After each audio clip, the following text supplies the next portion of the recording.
My name is Luis. I'm 39 years old, and I got tested back in late June because I was experiencing COVID symptoms. So I was feeling pretty ill, and I thought I wasn't sure whether I had COVID or not. So just to have that certainty and know for sure, I went ahead and got tested. And I looked around, and the other place that was available at that time was a baseball park about 15, 20 minutes away from where I live.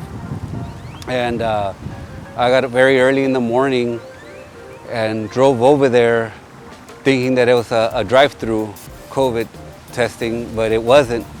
So I parked, and when I got to the line, there was already a lot of people in front of me standing in line who I'm sure had been there since at least 3 in the morning, I'm guessing.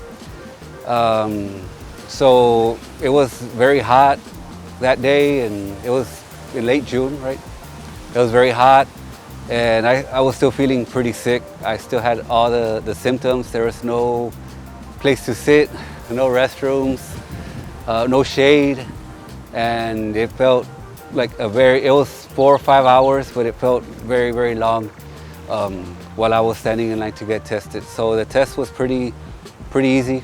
Took about 5 minutes, and I got my results 3 days later that I tested positive for COVID-19.